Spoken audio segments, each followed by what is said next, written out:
The amount of change we're going to see over the next 5 years, 10 years, will dwarf everything that's happened over the last 30. We went from automating pen and paper, right, with spreadsheets, to connecting PCs into local area networks to, right. Connecting them. Connecting people to each locally, other. Yeah, locally, right, to connecting networks to get the internet, to getting the network effect of communicating people globally. But now we're introducing artificial intelligence, machine learning, deep learning, neural networks, et cetera. So, and what that enables is the automation of automation, right? And so the people who were writing software, particularly at the lower end, unless you're doing these advanced things, they're gone. Right? The people that because the software's writing itself. It's doing itself, right? It's just math. Programmer back in the day, so when I was writing code, it was the algorithms were if this, then that. Right. X or whatever it may be. Right. Right? But you had to guess, right? You had to use your best instance. And then it got smarter and smarter and smarter, and libraries to do bigger and better things.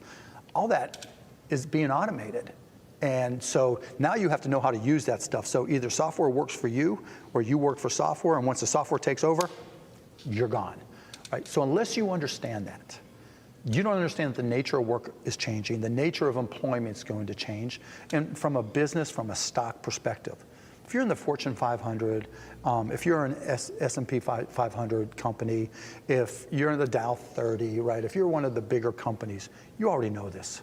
And in talking to a lot of these big companies, they know their workforces, and given the supply and demand of stocks, the supply is shrinking, and the demand is going up just as the economy grows. That's probably good news for stocks over the long term, but it's bad news for employment, and it's bad news for people who are disrupted. Well, and that's part of the thing, right? Is that there's a time when GM was the largest employer, and the companies like GM was what employment looked like. If Facebook's what it looks like, the revenue per employee at Facebook is infinitely larger than any automaker could ever make, or any manufacturer could make. The difference is the time lag, right? The timeline. So what took 20 years before and then became 10 could be 5 or 3. And so when you start getting that massive amount of disruption in employment, what do? The whole nature of employment is going to change. There aren't manufacturing jobs coming back. There aren't more coal mining jobs coming back. No matter what you do to the EPA, they are going to be, a lot of these jobs are going to be gone. Now, there's still physical things. If you do infrastructure, you can kind of, buy some time, right? Spend more, get temporary jobs to build roads, build bridges, which is all fine and good, right? I think you can get a return on much of those things. But you're going to have to recognize that there are going to be more people out of work. So, through this innovation. Yeah. So essentially what you make the case for is education and job training for grown-ups. No. No? No, I think that won't matter, right? What are you going to go back and learn to do? What it takes, right? I mean, whether it's finance, whether it's software programming. Finance, that's the easiest thing. You just take the data and have it spit out whatever you need. Right?